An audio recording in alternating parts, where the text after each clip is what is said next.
My Jason, my flesh and blood, stood before me with tears streaming down his face and swore that without my life savings, a silent, aggressive tumor would kill him within days. I emptied my entire retirement fund, $62,000, 40 years of double shifts, watching every penny disappear into an anonymous account in Switzerland. I thought I was funding a miracle. I was funding his betrayal. Now, 2 weeks later, the silence is a scream, the doctor's email is dead, and the only evidence I have is a plane ticket to Miami. I'm not looking for a sick boy, I'm hunting a corporate thief who used his mother's love as a weapon. And when I find him, he'll wish the tumor was real. Before we go to the full story, please tell me from where you are watching, tell me in comments, like the video and subscribe for more videos. I'm Evelyn Coleman, 62 years old, and until 2 weeks ago, I believed my greatest hardship was navigating the rising cost of blood pressure medication. Now, I understand true hardship is the slow, agonizing thaw of a mother's faith. Jason, my only child, had always been my anchor, a brilliant, charismatic boy who knew just what to say to make me feel safe. He delivered the news of his malignant brain tumor with the practiced precision of a seasoned actor, the trembling hands, the catch in his voice, the careful avoidance of my gaze. It was a masterpiece of emotional terrorism, designed to bypass my nurse's skepticism and trigger my primal, maternal panic. He'd insisted on a private transfer to a specialist's holding company in Zurich, a completely non-institutional account that should have raised every red flag, but I was too busy calculating how many extra shifts I'd need to work if the surgery failed to notice the subtle, predatory gleam in his eye. The $62,000 I sent was the totality of my retirement, the last defense between me and a bleak, unforgiving future. I watched the digits vanish from the account screen with a numbness that felt like a physical amputation of my future, whispering a prayer that the sacrifice would be worth the cost. But now, the silence is a scream, and the doctor's email stopped replying immediately after the money cleared, leaving me with the chilling, undeniable realization that the only diagnosis I truly faced was the sudden, sharp and fatal illness of suspicion, a suspicion that tastes like ash and burns like fire, whispering, what if the sickness wasn't in his body, but in his request? The truth, I was realizing, was going to be the most painful diagnosis of all, a wound no amount of time could heal, and I was utterly alone in facing this self-imposed catastrophe. I started my own quiet investigation, a secret, painful task performed in the dark hours of the night when the grief was too heavy to bear, searching not for medical documents, which I now realized were pathetically thin and intentionally vague, but for any scrap of evidence that tied his sudden, dramatic illness to a wildly different, opulent new future.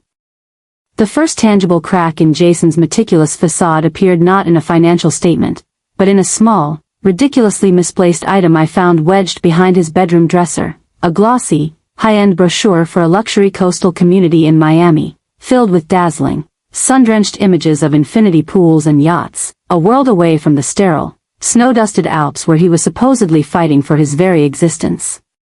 Why would a man facing a life-threatening brain tumor, whose sole focus should have been on signing consent forms and bracing for an invasive procedure, be casually flipping through million-dollar properties in South Beach, unless the experimental surgery was merely a sophisticated smokescreen for a wildly different kind of investment? I picked up the brochure, the slick paper feeling cold and heavy in my hand, and the vibrant, carefree pictures of people laughing on balconies felt like a slap in the face, a direct and brazen mockery of the tears I had cried and the sacrifice I had made, transforming my grief into a searing, white-hot indignation that demanded immediate answers, demanding I follow the trail of expensive deceit.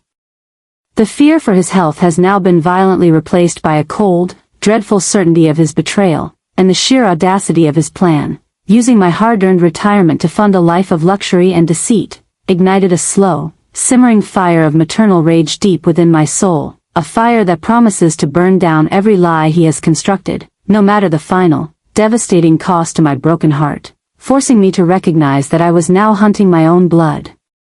The trail of breadcrumbs he inadvertently left behind was sickeningly easy to follow, a sign that Jason, in his haste and arrogant confidence that his elderly mother would never dig deeper than his tear-filled eyes, had grown sloppy and complacent in his deceit, believing his emotional manipulation was foolproof and his escape route entirely secure. The supposed Swiss hospital, he named, the one that required the $62,000 be wired directly to a private, non-institutional bank account, did not exist in any medical directory, but a quick, desperate search of the private account's routing number, performed on my old, dusty desktop computer at 3 in the morning, revealed a stunning and completely non-medical connection. The account belonged to a holding company registered in the Cayman Islands, specializing in facilitating large-scale, international property transactions, the very type of transaction that would secure one of those luxurious Miami condos from the brochure.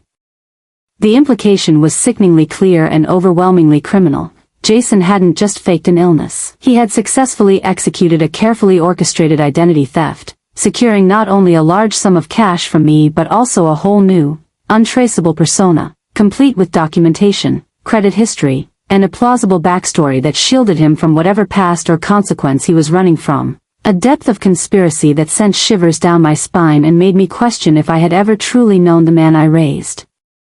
I contacted the bank, my voice shaking with a mixture of shame and fury, hoping to stop the transfer, but the funds had been withdrawn within hours of deposit, disappearing into the vast, unregulated abyss of offshore finance with the speed and finality of a ship sinking without a trace in a dark, unforgiving sea, cementing my status as a sacrificial lamb in his grand, global scheme. A shame that was now eclipsed by a deep, terrifying certainty that his betrayal was just the beginning of a much larger, darker narrative I was now inexplicably caught inside. The gold key card I found became my primary compass, the only tangible lead in a vast, global web of deceit, and through a series of anonymous, carefully worded phone calls to the hotel's reservation line, pretending to be a distraught relative trying to confirm a reservation for a surprise honeymoon, I managed to pry loose a single, crucial detail. The card was active and registered to a long-term suite under the new, unfamiliar name Jason had used on the cryptic postcard, a name that, when cross-referenced with public databases, turned out to be the name of a recently deceased man, a financial broker who had allegedly vanished after being implicated in a high-profile, white-collar crime scandal just months before Jason's tumor diagnosis. I tracked the deceased broker's identity. Jason had assumed and found that the identity was tied not to a resort, but to a prestigious, high-end office building in downtown Miami, Phoenix Global Investment Group. A clue that seemed to contradict the luxury escape narrative. I drove directly to the address, and the building, sleek and imposing, with an enormous, brass-plated sign, confirmed that Jason was not running from the corporate world, but running to it. I marched into the lobby, trembling beneath my coat, and asked the impeccably dressed receptionist for the man using his stolen name, expecting to be told he was on leave, but the receptionist, without hesitation, directed me not to his office, but to the chief operations officer on the top floor, stating, he has an appointment at 3 with his fiancée to finalize their prenuptial agreement, a single, devastating sentence that instantly detonated my previous, shaky theory of a solo escape and introduced a terrifying new layer of emotional brutality and deception into Jason's sinister plot.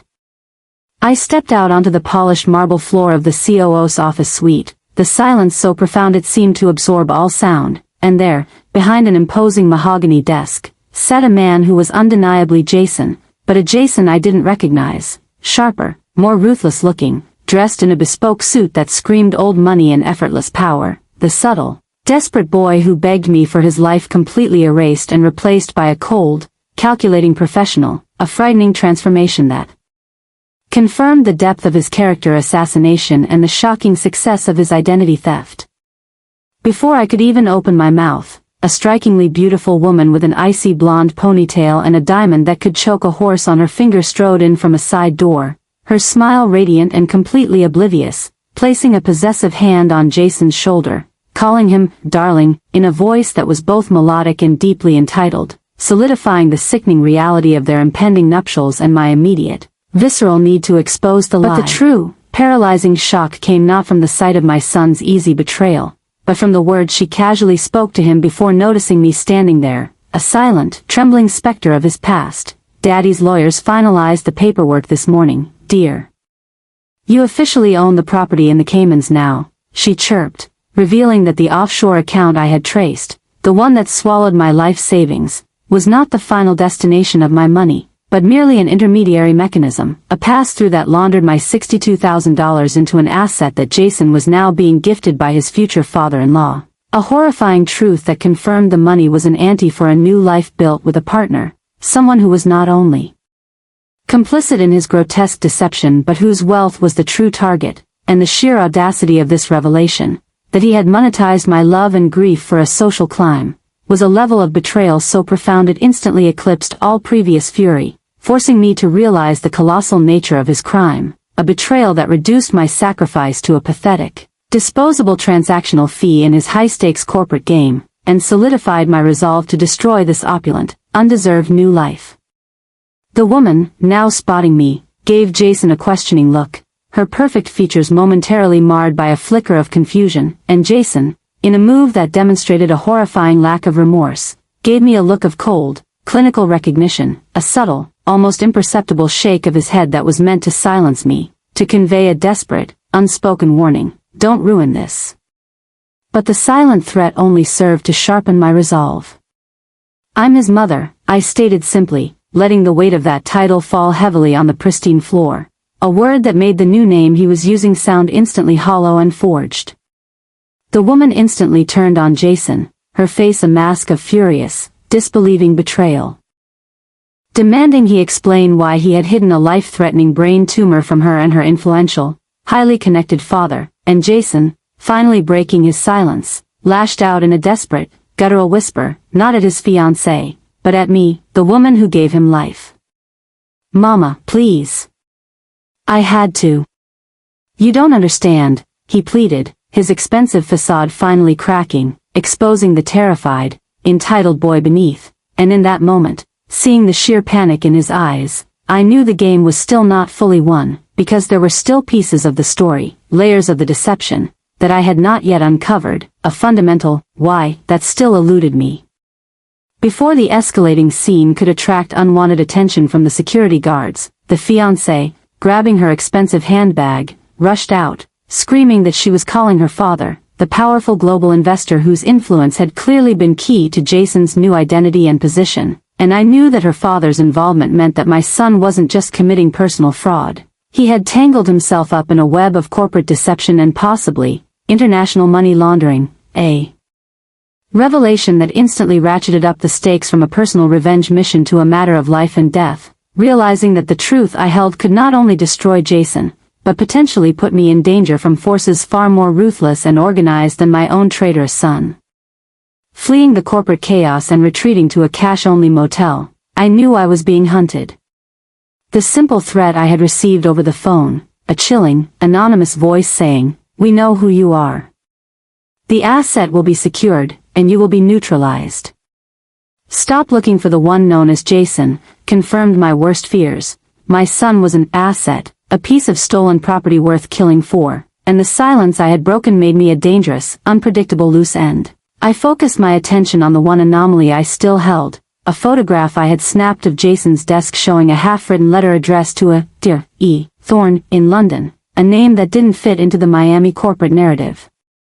I started searching for Dr. Thorne, and within minutes, I found him, a renowned cardiothoracic surgeon, an absolute titan in his field, a man completely above reproach, who frequently conducted high-level medical seminars in both London and Switzerland, the very country Jason had claimed to be traveling to for his experimental surgery, a coincidence that was far too perfect and chilling to be accidental, leading me to the terrifying conclusion that Jason was not just committing identity fraud,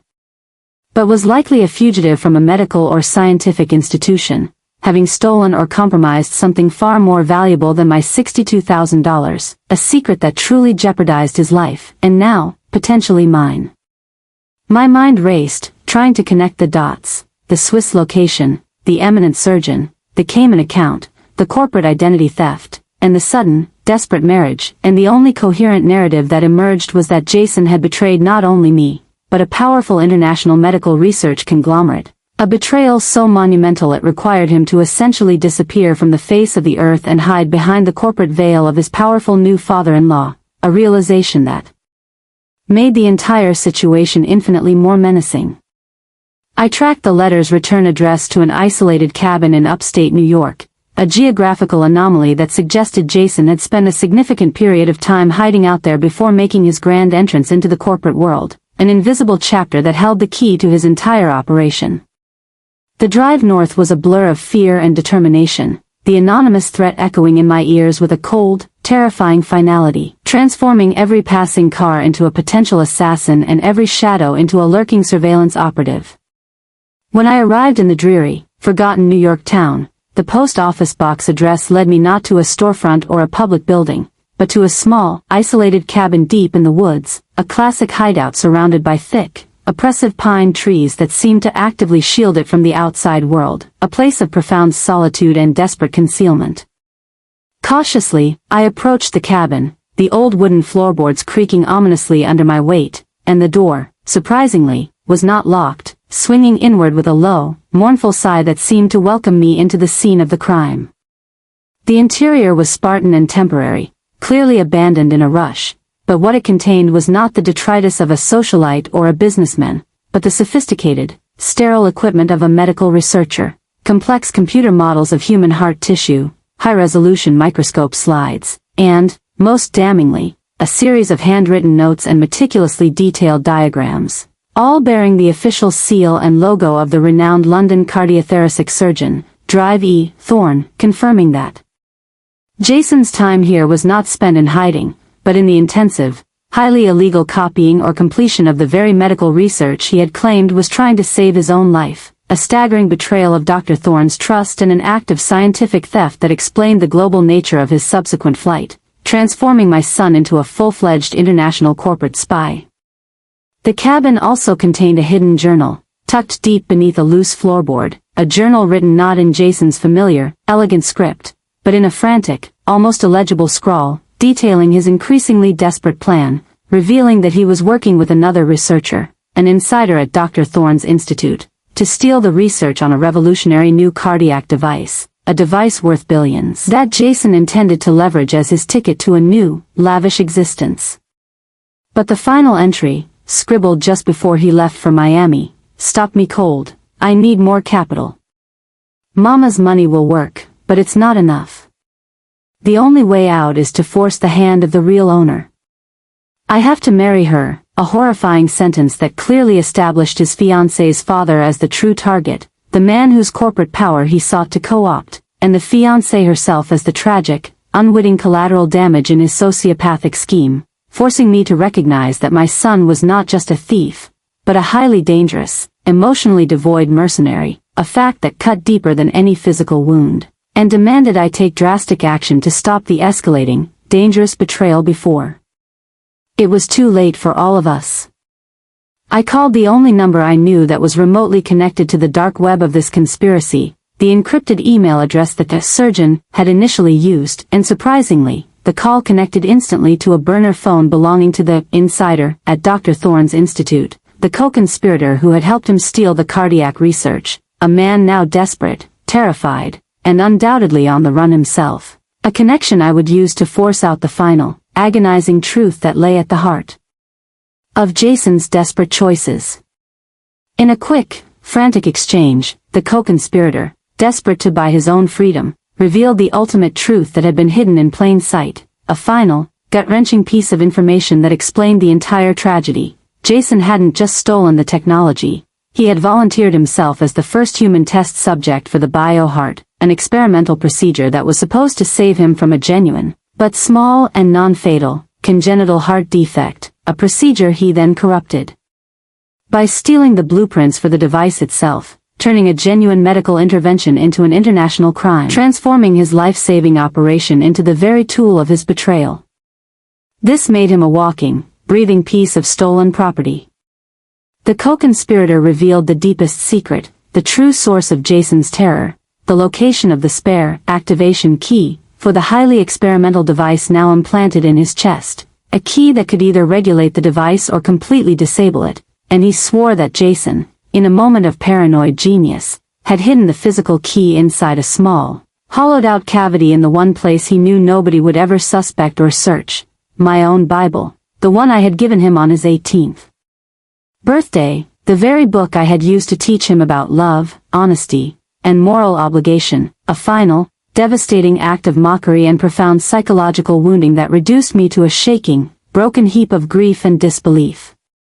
This agonizing revelation, that my son was now a ticking time bomb, his life dependent on a key hidden in the vessel of his faith, forced me to accept the horrifying reality that the chase wasn't for money or justice, but for the literal, physical key to my son's beating heart, a quest that superseded all revenge, and demanded I return immediately to his apartment to secure the only object that could save him from the monstrous fate he had so carelessly engineered, realizing my entire mission had changed from one of vengeance to one of desperate, panicked rescue. I returned to Miami, moving with a focused, almost predatory stealth, arriving just as Jason's lavish, high-profile wedding to the COO's daughter was about to commence, a perfect, inescapable trap that would force him to face the full, destructive weight of his carefully curated deception. I managed to secure entry by presenting myself to the bride's mother as a heartbroken aunt who had just discovered her nephew's secret tumor, a calculated lie that exploited her maternal fears and gave me a prime, ringside seat to the ensuing implosion.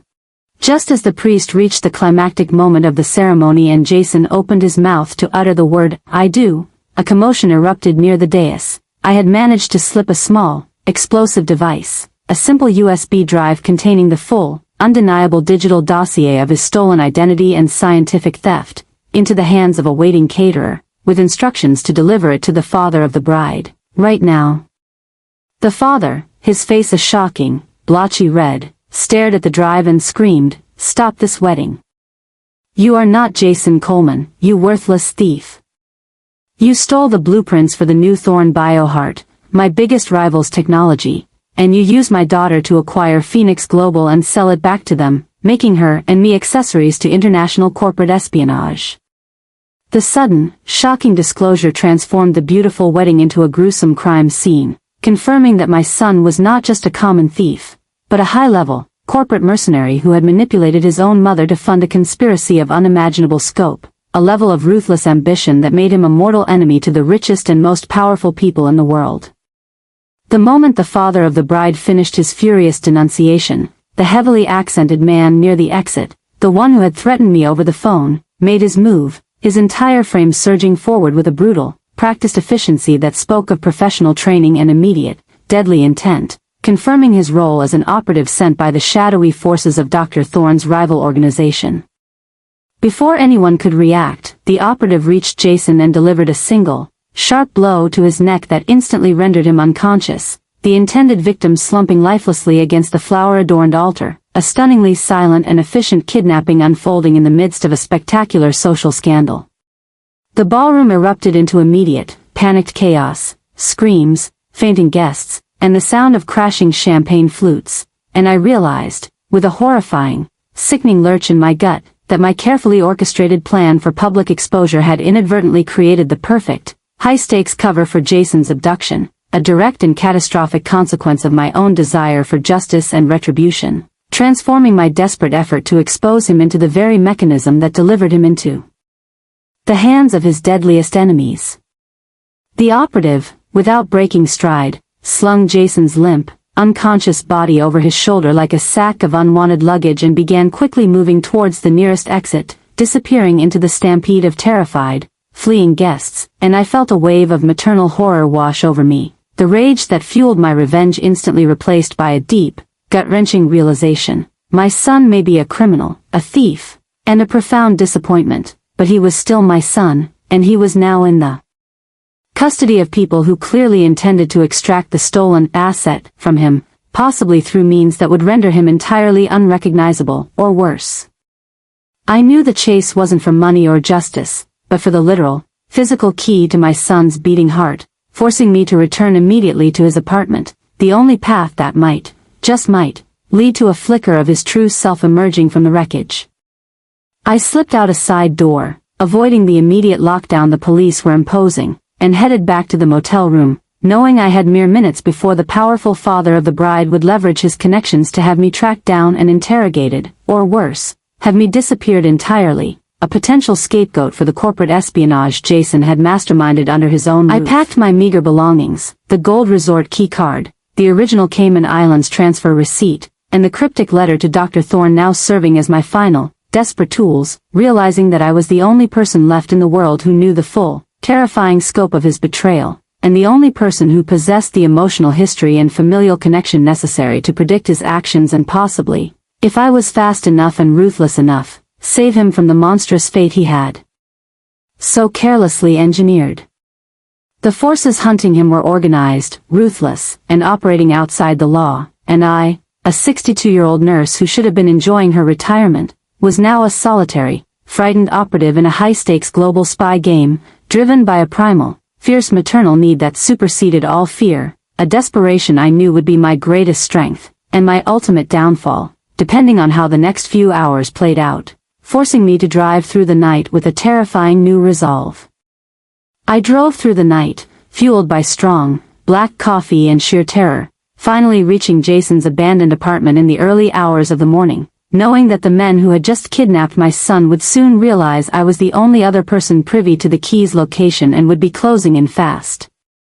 I burst into the apartment, the silence heavy with the scent of dust and betrayal, racing straight for the boxes in the attic, my hands frantic and shaking as I searched for the 18th birthday Bible, the weight of the moment, the realization that the only thing standing between my son and total, technological annihilation was a small, ornamental piece of metal, crushing the last vestiges of my emotional reserve, forcing me to operate on pure, terrified adrenaline. I found the Bible, its cover worn and its pages brittle with age, tucked beneath a stack of old textbooks, and with a desperate, tearing urgency, I located the small, precisely hollowed-out cavity hidden within the pages of the Book of Exodus, the part of the scripture about great journeys and difficult escapes, a chillingly ironic choice for his ultimate hiding place. And there, nestled deep inside, was the key, a beautiful, tiny, intricate piece of polished titanium, a technological masterpiece that looked both ancient and impossibly futuristic, the literal on-off switch for my son's life, a key that felt impossibly heavy in my palm. But just as I grasped the key, feeling its cold, metallic weight in my palm, the apartment door was kicked open with a tremendous, splintering crash, and two men in dark, tactical gear, silent, powerfully built professional soldiers, stormed into the attic, their weapons instantly trained on me, their movements precise, deadly, and completely without hesitation, their presence confirming that the forces pursuing Jason were far more pervasive and better funded than I could have ever imagined. Forcing me to realize that I was now caught in the crosshairs of an international, high-stakes technology theft operation. One of the soldiers barked a single, terrifying command: "Drop the activation key, Ms. Coleman. The asset is compromised and is being remotely deactivated. We need the key to ensure the data on the biohard is uncorrupted before extraction. You have 5 seconds." His words plunged me into a fresh wave of paralyzing horror, revealing the ultimate, terrifying truth. Jason was already captured, and he was being remotely murdered by the very people who created the device that was supposed to save him, his body being treated as a defective, data-filled commodity that needed to be powered down before his data could be safely harvested, a fate far more gruesome and terrifying than simple corporate capture. I looked down at the tiny key in my hand, the literal on-off switch for my son's life, realizing that giving them the key meant sentencing him to a quick, cold death, and keeping it meant being killed myself and allowing him a slower, more agonizing demise. I squeezed the key in my fist, looked the soldier directly in the eye, and whispered a single, defiant word that sealed both our fates, knowing my life was over, but that his final, miserable breath would be taken in defiance of the thieves who engineered his end. The soldier's finger tightened on the trigger, the cold, black muzzle of his weapon a final, terrifying punctuation mark on my shattered life, and the silence in the cramped attic felt absolute, profound, and utterly hopeless. But then, just as the blinding flash of the muzzle flare erupted in the confined space, the soldier was suddenly shoved hard from the side, a frantic, desperate intervention that threw his aim violently off course, the bullet ripping harmlessly into the wooden rafters just inches above my head, a shocking, unexpected twist that guaranteed my survival, but also introduced a new, completely unknown player onto the already deadly board, someone who had been following me, watching us, waiting for this precise, explosive moment to save my life. I twisted my body to see who had risked everything, only to find myself staring into the deeply familiar, utterly distraught eyes of the one person I had never, ever expected to see standing there, protecting me from Jason's enemies, forcing me to wonder how deep this tangled web truly went, and why his fiancée, the scorned woman, would risk her own life to save the mother of the man who publicly humiliated her. The soldier turned back, his face a mask of shock and rage, and before he could re-aim, the fiancée, moving with a sudden, startling agility, snapped the titanium key from my hand and, with a swift, decisive motion, crushed it beneath the heel of her expensive stiletto, the tiny metal piece splintering into irreparable fragments that scattered across the dusty floor, destroying the only physical tool capable of remotely controlling Jason's heart, a desperate, final act of sabotage. "It's over," she whispered, her eyes burning with a terrifying mix of vengeance and despair, revealing that she was not there to save Jason, but to ensure that the bio-heart, the piece of technology that destroyed her wedding and humiliated her family, could never be controlled by anyone ever again, a spectacular act of self-destructive retribution. But before I could fully process her terrifying motive, a shocking, unexpected sound ripped through the air, a child's voice from the floor below, small and frightened, screaming, "Grandma, why are they hurting you?" And in that final, devastating moment, I looked into the faces of the soldiers, seeing their sudden, momentary hesitation, realizing that Jason hadn't just faked his escape, he had left behind a complete, living, breathing, and completely vulnerable family I never knew existed. The fiancée, sensing the soldiers' distraction, grabbed my arm and dragged me toward a hidden emergency exit, her voice raw with finality, "Hurry. Jason didn't just have a child, he has a son, and the only way he can live is if we disappear now." And as we plunged down the dark, narrow staircase, hearing the soldiers' frantic boots pounding behind us, I realized the full, catastrophic depth of his final lie. My son, the corporate thief, the heart patient, the family man, had lied about everything, including his death. But the only thing that was unequivocally real was the sound of my unknown grandchild screaming, a sound that forced me to keep running, fleeing with the very woman who destroyed the key to my son's heart, racing toward a future of profound uncertainty where my life was gone, my son was captured, and I was now the sole guardian of a devastating, orphaned secret I had just found, a profound and permanent mystery I would likely die trying to protect, forever condemning that small, screaming voice to a life without knowing the devastating truth of his traitorous, absent father.